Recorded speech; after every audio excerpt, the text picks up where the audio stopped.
வணக்கம், நான் கிருஷ்ணராஜ்.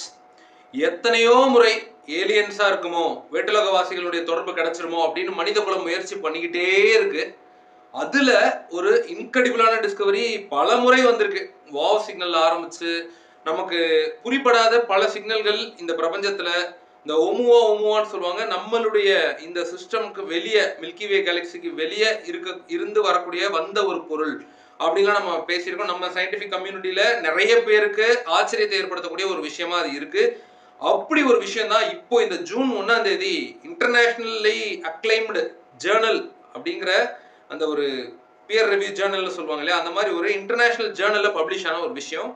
ஸோ இந்தியாவில் இஸ்ரோ மாதிரி, அமெரிக்காவில் நாசா மாதிரி, ஆஸ்திரேலியாவை சேர்ந்த ஒரு நிறுவனம், ஒரு விண்வெளி ஆராய்ச்சி நிறுவனம், ASCAP, ASKAP, இது Australian square kilometre array pathfinder அப்படிங்கிற ஒரு ஒரு ரொம்ப சக்தி வாய்ந்த, பூமியில இருந்து சக்தி வாய்ந்த டெலஸ்கோப்ஸ் பல இருந்தாலும் அதுல ஒண்ணு இது. இவங்க ஒரு ரிசர்ச் பண்றாங்க. அதாவது நம்ம கான்ஸ்டலேஷனுக்கு பக்கத்துல, நம்ம பூமிக்கு அருகாமையில ஏதாவது டீப் ஸ்பேஸ் ஆப்ஜெக்ட்ஸ் வந்து சிக்னல்ஸ் எமிட் பண்ணுதா அப்படின்னு ஒரு ரிசர்ச் பண்றாங்க. அப்படி பண்ணும்போது ஆச்சரியம் அளிக்கிற வகையில ஒரு டீப் ஸ்பேஸ் ஆப்ஜெக்டை கண்டுபிடிக்கிறாங்க. அது ஒவ்வொரு 3/4 மணி நேரமும், லிட்டரலி 44 நிமிஷம், 44 மினிட்ஸ்க்கு ஒரு தடவை பூமிக்கு தொடர்ச்சியா 2 நிமிஷம் ரேடியோ ஃப்ரீக்வன்சி பர்ஸ்ட்னு சொல்லப்படக்கூடிய RFB சிக்னல்ஸ் அனுப்பிக்கிட்டே இருக்கு.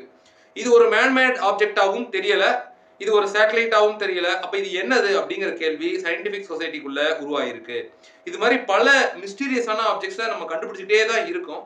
ஆனா இதுல வந்து ஒரு பொட்டன்ஷியல், ஒரு எக்ஸோ பிளானட்ல எப்படி ஒரு லைஃப் இருந்தா, அதாவது நம்ம சோலார் சிஸ்டத்துக்கு வெளியே இருக்கக்கூடிய மற்ற கிரகங்களை நம்ம எக்ஸோ பிளானட்னு சொல்றோம், அதுல உயிர்கள் இருந்தா, ஒரு பயாலஜிக்கல் ஆக்டிவிட்டி இருந்தா ஒரு சிக்னல்ஸ்லாம் வரும் இல்லையா, அந்த மாதிரி இப்ப சமீபமா கூட பல கண்டுபிடிப்புகள் நிகழ்த்தப்பட்டது. ஆனா அது எதுவுமே இன்னைக்கு வரைக்கும் தொடரப்படவும் இல்லை, ப்ரூவ் பண்ணவும் இல்லை. ஆனா இந்த ஆப்ஜெக்டினுடைய பேர் வந்து J18320911. இந்த ஆப்ஜெக்ட்டுக்கு ஒரு தனித்துவம் என்னன்னா, நான் முதலே சொன்ன மாதிரி ஒவ்வொரு 44 நிமிஷத்துக்கும், பூமியினுடைய நேரத்து கணிப்புக்குள்ள ஒவ்வொரு 44 நிமிஷத்துக்கும் இந்த ஆப்ஜெக்ட் தொடர்ச்சியா ரேடியோ ஃப்ரீக்வன்சி பர்ஸ்ட்டை ஏற்படுத்திக்கிட்டே இருக்கு. பூமியை நோக்கி அப்படிங்கும் போதே, அது டார்கெட்டடா இருக்கும்போது நமக்கு சில கேள்விகள் எழுப்பப்படுது.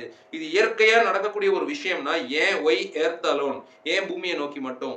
இந்த ஆஸ்திரேலியன் இந்த பாத் ஃபைண்டர் கண்டுபிடிச்ச இந்த விஷயத்த அமெரிக்காவுடைய அதிநவீன சந்திரா அப்சர்வேட்டரி டெலஸ்கோப் அதுவும் கன்ஃபார்ம் பண்ணிருக்கு. ஆமா அப்படின்னு சொல்லி. இது வந்து ரொம்ப சமீபத்திய கண்டுபிடிப்பு, ஒரு 10 நாட்களுக்கு முன்னாடி வந்த ஒரு கண்டுபிடிப்பு. இந்த டீப் ஸ்பேஸ் ஆப்ஜெக்ட் ஆனது ஏன் இந்த சிக்னல்ஸை எமிட் பண்ணுது? இந்த ரேடியோ ஃப்ரீக்வன்சி பர்ஸ்ட் தொடர்ந்து பிரபஞ்சத்துல வந்துகிட்டே இருக்கு அங்கங்க. ஒவ்வொரு முறையும் சயின்டிஸ்ட் இதை பார்க்கும்போதும், ஒருவேளை இது வேற ஏதாவது, நம்ம வந்து கார்பன் பேஸ்ட் லைஃப் ஃபார்ம்ஸா இருக்கும் மனித உடல் அப்படிங்கிறது.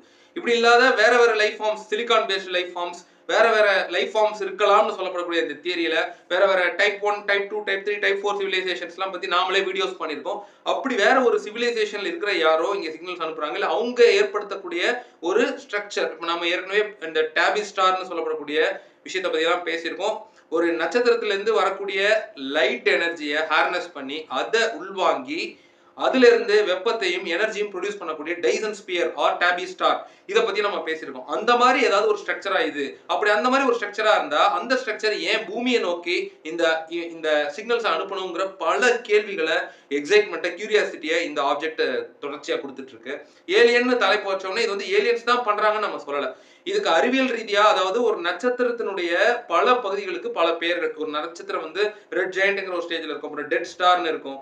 அந்த மாதிரி நம்ம ஏற்கனவே குவாசார், பல்சார் பத்தி எல்லாம் பேசியிருக்கோம். அந்த மாதிரி மேக்னட்டார் அப்படிங்கிற ஒரு விஷயம் இருக்கு. ஒரு இறந்து போன நட்சத்திரத்தினுடைய மின்காந்த அலையில அந்த காந்த புலம் மட்டும் சில நேரங்கள்ல அது சில ரேடியோ ஃப்ரீக்வன்சி பர்ஸ்ட்ஸை எமிட் பண்ணும். அதுக்கு பேரு மேக்னட்டாஸ்னு சொல்றாங்க. திரும்பவும் சொல்றேன், இது எக்ஸ்ட்ரா டெரஸ்ட்ரியல்ஸ் இல்லைங்கிறதுக்கான ப்ரூஃப் நம்ம கிட்ட இல்ல. அதே நேரத்துல ஒரு ஏலியன் கதையை சொல்லி இது வந்து ஏலியன்ஸ் தான் பண்ணாங்கன்னு சொல்லி கட்டுக்கதை சொல்ற ஒரு சேனலாவும் நம்ம இருக்க விரும்பல. அதனால இதை பத்தி நம்ம பார்க்கும்போது இது ஒரு மேக்னட்டாரா இருக்கலாம். மேக்னட்டார் அப்படிங்கிறது நான் முதல்ல சொன்ன மாதிரி ஒரு இறந்து போன பெரிய நட்சத்திரம். அந்த டெட் ஸ்டார்னுடைய ரிமைன்ஸ்ல இருந்து இன்னைக்கும் மேக்னெட்டிக் வேவ்ஸ் வந்து சில ரேடியோ ஃப்ரீக்வன்சி பர்ஸ்ட்ஸை ஏற்படுத்தி பூமியை நோக்கி தற்செயலா கொடுத்துருக்கலாம். ஆனா இது ஏன் ஒவ்வொரு 44 மினிட்ஸ், அப்படி ஒரு நேச்சுரலான ஒரு விஷயமா இருந்ததுன்னா கரெக்டா ஒவ்வொரு 44 மினிட்ஸ்க்கும் டியூரேஷன் வந்து 2 மினிட்ஸ்க்கு தொடர்ச்சியா அந்த சிக்னல்ஸ் வருது. இது ஏனும் நமக்கு புரியல. நம்ம மனித சயின்டிபிக் கம்யூனிட்டிக்கு புலப்படாத பல விஷயங்கள்ல இதுவும் ஒன்று தான் நான் புரிஞ்சுக்கிறேன். இதை பத்தி உங்களுடைய கருத்து என்ன? இது ஒருவேளை மேன்மேட் ஸ்ட்ரக்சரா இருக்குமா?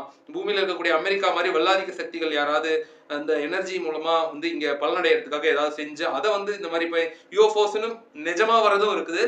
ஆர்டிஃபிஷியலா ட்ரோன்ஸையும் வந்து யூஎஃப்ஓ வடிவமைச்சு குழப்பறவங்களும் இருக்காங்க தானே. அமெரிக்காவிலே சில இந்த மாதிரி குரூப்ஸ்லாம் இருக்குன்னு சொல்றாங்க.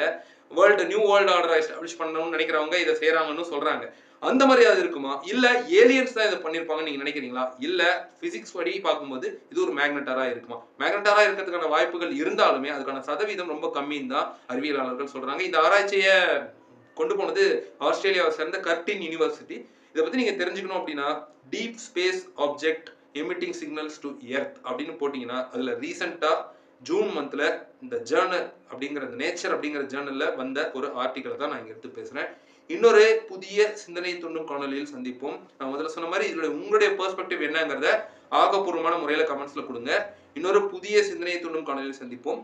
நன்றி. உங்கள் அனைவருக்கும் நல்லதே நடக்கட்டும், நலமே சொல்லட்டும். Stay strong. தேங்க்யூ.